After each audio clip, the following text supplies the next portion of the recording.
उल्लासनगर के असेला गांव में गुंडों का आतंक, तलवार चापर लेकर मचाई दहशत। 5 से 6 लोग घायल, पुलिस ने शुरू कर दी है जांच। कल बीती रात असेला गांव में अचानक एक सनसनीखेज माहौल पैदा हो गया, जब करीब आधा दर्जन गुंडे तलवार, डंडे और चापर जैसे घातक हथियार लेकर गांव में घुस गए और इलाके में दहशत फैला दी। इन गुंडों ने कई वाहनों में तोड़फोड़ की, घरों के दरवाजों पर तलवारों से हमला किया और स्थानीय निवासियों को भी अपना निशाना बनाया। इस हमले में लगभग 5 से 6 लोग गंभीर रूप से घायल हो गए हैं, जिन्हें नजदीकी अस्पताल में उपचार के लिए भर्ती कराया गया है। स्थानीय रहवासियों के अनुसार हमलावरों ने बेहद आक्रामक और संगठित तरीके से हमला किया, जिससे पूरा इलाका भयभीत हो चुका है। घटना की सूचना मिलते ही डीसीपी सचिन गोरे सर, एसीपी अमोल कोहली और विट्ठलवाड़ी पुलिस थाने के वरिष्ठ पुलिस निरीक्षक अपनी टीम के साथ तत्काल मौके पर पहुंचे। पुलिस ने घटना स्थल का मुआयना कर हमलावरों की तलाश शुरू कर दी है। पुलिस ने विमलाबाई चौधरी और सचिन मोरे की कंप्लेंट पर ओम उर्फ पन्नी जगदाले, साहिल म्हात्रे, सुमित उर्फ लाल कदम तथा साहिल उर्फ सार्थक अहिरे पर अलग अलग हत्या के प्रयास सहित दहशत मचाने का मामला दर्ज कर गर्दुल्ले नशेड़ी युवकों की तलाश में चप्पा चप्पा छान रही है। सूत्रों के अनुसार हमले के पीछे पुरानी रंजिश या आपराधिक गिरोह की आपसी भिड़ंत की आशंका भी जताई जा रही है। फिलहाल गांव में तनावपूर्ण शांति बनी हुई है। विट्ठलवाड़ी पुलिस की टीम सुरक्षा के लिहाज से गांव में गश्त कर रही है। इस हमले के ने एक बार फिर से क्षेत्र में कानून व्यवस्था पर सवाल खड़े कर दिए हैं और नागरिकों में इस बात को लेकर भारी रोष है। वहीं इस बात पर असेला गांव की हिंसक घटना के बाद विधायक सुलभा गायकवाड़ पूरी तरह एक्शन मोड में नजर आई। उन्होंने मौके पर पहुंचकर पीड़ित परिवारों से मुलाकात की, बल्कि घायलों का भी हालचाल भी जाना और उन्हें हर संभव मदद का आश्वासन भी दिया है। घटना को लेकर नाराजगी जताते हुए आमदार गायकवाड़ मैडम ने पुलिस प्रशासन को चेतावनी दी है कि यदि आरोपियों को जल्द से जल्द गिरफ्तार कर उन पर कड़ी कार्रवाई नहीं की गई तो वह खुद आंदोलन की अगुवाई करेंगे। उन्होंने कहा कि जनता की सुरक्षा सर्वोपरि है और किसी भी हाल में दहशत फैलाने वालों को बख्शा नहीं जाएगा। पुलिस प्रशासन पर दबाव बढ़ने के साथ ही अब कार्रवाई की मांग और भी तेज हो गई है। वहिनी, काय गुंडांद्वारा लोकांवर हमला करण्यात आलाय, त्या लोकांची आज तुम्ही भेट घेतलेली आहे, पाहणी केलेली आहे, पोलिसांशी भी चर्चा झालेली आहे, काय चर्चा झालेली, नेमकं काय झालं आहे? काय इथे जे नशेली गांजडी मुलं फिरत होती त्याने आज संध्याकाळपासून इथे दहशत माजवलेली आहे आणि भरपूर रिक्षांचा आणि काही वार केलेले आहेत ज्यांना, आणि जे लहान लहान मुलं आहेत त्यांच्यावर हात उचललेला आहे। तर ही दहशत थांबवावी यासाठी इथे आज हे पोलीस प्रशासन आलेलं आहे आणि त्यांना एकच मागणी आहे की इथे जनता आता घाबरलेली आहे आणि हे जे असे नशेली गांजडी मुलं फिरत आहेत त्यांच्यावर कुठेतरी बंधन आणा, कुठेतरी त्यांना हे करून बरे तुम्ही अटक करून त्यांना लगेच सोडता, पण ते न करता त्यांना कारागृह आहेत तिथं पाठवा, कारण हे वारंवार जर असं सोडल्याने होत असेल तर हे जनतेवर यांचा अन्याय आहे आणि पब्लिकला त्याचा त्रास होत असतो। माझी एकच मागणी राहील डीसीपी साहेबांकडे, जर ह्या मुलांना आता नाही अटक केली तर याच्या पुढे जर असे काय प्रकार इथे घडले तर जर पब्लिकने त्यांच्यावर हात उचलला तर माझ्या कुठल्याही कार्यकर्त्यावर किंवा माझ्या कुठल्याही जनतेवर गुन्हा दाखल नाही झाला पाहिजे। सचिन मधुकर मोरे, मी आशयपाडा परमानंद भक्तीपीठ विश्वास कॉलनीमध्ये राहतो। मी माझ्या आईला माझी आई प्राइम डायग्नोस्टिक मध्ये जॉब करते। तिथून आईला सुट्टी झाली तिची 5 वाजता, आईला घेऊन मी घरी येत होतो। घरी परत असताना तर ते लाल करून आहे त्या मुलाचं नाव, ज्यांनी माझ्यावरती हल्ला केला। म्हणजे त्यांनी डायरेक्ट मध्येच गाडी थांबवली आणि मला बोलतो की तू भक्तीपीठ राहतो ना, बंटी सोबत असतो ना, बंटी आहे सोबत, आणि डायरेक्ट त्यांनी तलवार वगैरे काय तुझ्या हातात होती, त्यांनी डायरेक्ट माझ्या ह्या हातावरती मारला, राईटच्या। वजह काय मारायची वजह काय काय काहीच नाही, आई मागे बसली होती, डायरेक्ट मला थांब बोलतो तू भक्तीपीठ वरती राहतो ना, बस तेवढंच। किती जण हल्ला केला? ते 3 जण होते।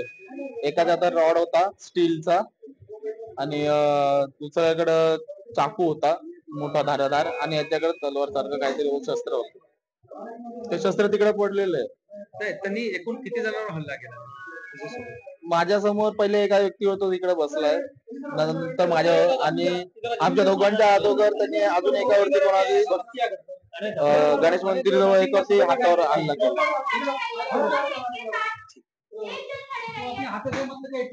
मी प्राणमध्ये काम करते. माझा पोरगा मला घ्यायला आला होता.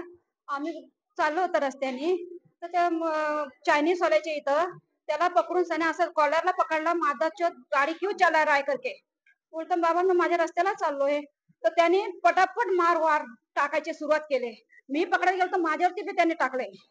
तर मला माझ्या पोराला छातीवर, डोक्यावरती, हाताला पूर्ण फाडलंय माझा पोरगा. माझा असं मारलं, माझ्यावरती रॉड टाकलं. कशाने मारलं? काय होतं? काहीतरी ते चॉपर होता एक, असं काहीतरी लांबवाला चमकवाला. मला नाव नाही माहिती दादा त्या वस्तांची. मी कधी जिंदगीमध्ये ते बघितलं नाही. त्या मुलाला जो मारत होता त्याने तुम्ही कधी ओळखता का काय? मी त्या पोरांना नाही ओळखत. मला माहित पण नाही ती पोरं कुठली आहेत, काय आहेत, काहीच माहिती नाही. मी कामाला जाणारी बाई आहे. सकाळी जाते, संध्याकाळी येते. माझा पोरगा मला घ्यायला येतो आणि ते आमच्यावरती त्यानं अचानक हल्ला केला. मी त्याला बोलते, बाबा काय झालं, का गाडी का चालवून आणली त्यांनी, म्हणून त्यांनी मार केला. त्यांनी मला इथं लागलंय, मी पकडलं त्याचं. माझ्या पोराला मारत होता ना, मी त्याचं पकडलं तर मला मी त्यांनी मारायला ते स्टीलवाला दांडा आणि ती अशी वाकडी काहीतरी आहे ना, ती काय त्याला बोलतात, काय बोलतात त्याला, ते काहीतरी होतं. ते लोखंडासारखं एक दुसरं एक होतं. म्हणजे 4-5 वस्ता त्यांच्या हातात होत्या. तर मी त्याच्या हातातून ते ओढलं ना, त्याच्या मागं धावले, तरी पण मला येऊन सांगितलं मारायला बघत.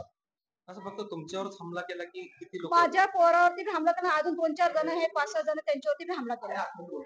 एकावर मारत मारत मारत मारत गेले ते लोक, मारत गेले. पहिले त्या गाडी पाडली, कोणाची तरी गाडी होती, ती गाडी पाडली आणि त्या गाडीला मारत होती. दगड एवढा मोठा उचलला, तर दगड मारला.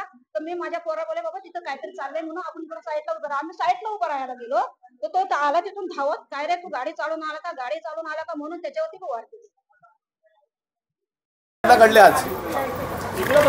माझी पण 4 व्हीलरची काच बीत तोडली. माझी बायको पाणी आहे का म्हणून बाहेर बघायला आहे, तिच्यावर हात उगारला आणि पळाले. हे जे नाटकं चालू आहेत ते ह्यांचे पकडून बिकडून काय नाही. आता गाडी उभी आहे, तिथं गाडी उभी आहे, 2 दिवस नाटक असतं, त्याच्यानंतर काही नाही. आणि जे पकडतात सोडून देतात. अरे त्यांची धिंड काढा आमच्या समोर, मग आम्ही बघू हां कोण कोण आहे काय ते. हां आज 8-10-15 हजाराचं नुकसान झालं, कोण भरून देणार आहे ते? हां काहीतरी हां अरे पोट आहे. मी रिटायर माणूस आहे. हां रिटायर माणसं काय करणार, रिटायर माणूस. आता तुमची पोलीस प्रशासनाकडे काय मागणी असणार? हां पोलीस प्रशासनाकडे काय मागणी असणार? अरे त्यांना पकडल्यावर धिंड काढा इथं सगळी, दिसू द्यात पब्लिकला. आणि दुसरी गोष्ट म्हणजे इथं पोलीस चौकी झाली पाहिजे. इथं 2 दिवस हे गाड्या येतील, तिकडं गाड्या उभ्या आहेत, काय फायदा त्याचा?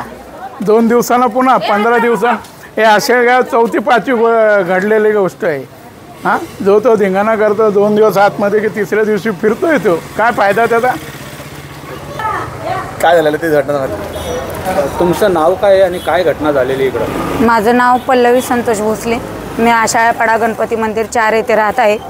या आशाळपाड्यात गेले 15 ते 20 दिवस लहान लहान मुलं नशा करून चाकू, रॉड असे अनेक हत्यारं त्यांच्यासोबत राहून ते जे पण काही भेटेल त्यांना मारते. ती गाड्यांची तोडफोड, शिवीगाळ असं करत ही लोक रस्त्याने माहोल करतच चालते. ती आता 8 दिवस झालं त्यांनी एका मुलाला डोक्यात मारलं, ते झालं. आणि ही लोक पोलीस यांच्यावरती दखल घेतच नाही. 4 दिवस 8 दिवस घेतात की नादान म्हणून यांना सोडून देते. ती असं कसं नादान आहे तर त्यांच्याकडे रॉड कसं आहे, त्यांना हत्यारं घ्यायला पैसे कसं आहे, मग पोलीस लोक याच्यावरती का दखल घेत नाहीत? आज माझी रिक्षा फोडली, आज मी भाजीचा धंदा करते, माझ्या रिक्षाचा खर्च हे लोक भरून देणार आहेत का किंवा पोलीस लोक भरून देणार आहेत का? आज 5 ते 6 वाजता या 4-5 जणांनी रिक्षा, बाईक, ॲक्टिवा असे धंदे, काहींचं पाणीपुरी, काहींचं 4 व्हीलर, काहींचं बाईक, असं सगळ्यांचं नुकसान केलेलं आहे. तर ह्या पोलीस काय करतात? पोलीस काय असेच बसलेत का? हां 2 दिवस पोलीस लोक नेतात, 4 दिवस ठेवतात की सोडून देतात. पोलीस लोकांना एकच सांगणं आहे की तुम्ही त्यांना नेऊच नका. जे गुन्हा करताय ना, जे गुन्हा करताय त्यांना नेऊ नका, त्यांच्या आई वडिलांना जमा करा. आई वडिलांना जेव्हा जमा करणार ना तेव्हा ती पोरं सुधारतील. तोपर्यंत ती पोरं सुधारणार नाहीत आणि पोलीस लोक काय दखल त्यांची घेणार नाहीत. कुठले बोर आहेत ते? ते इथलेच आहेत, आशायापाड्यातली. त्यातलं नाव काय मला जास्त माहित नाही, तरी एकाचं नाव काय लाला का लल्ला असं काहीतरी ती लोक बोलता बोलता वरडत होती की लल्ला पळ, एवढंच मला नाव माहित आहे. उल्हासनगर सहित ठाणे जिले की खबरों को सबसे पहले देखने के लिए हमारे न्यूज चैनल दबंग हेडलाइंस को सब्सक्राइब करें और बेल आइकन को क्लिक करें.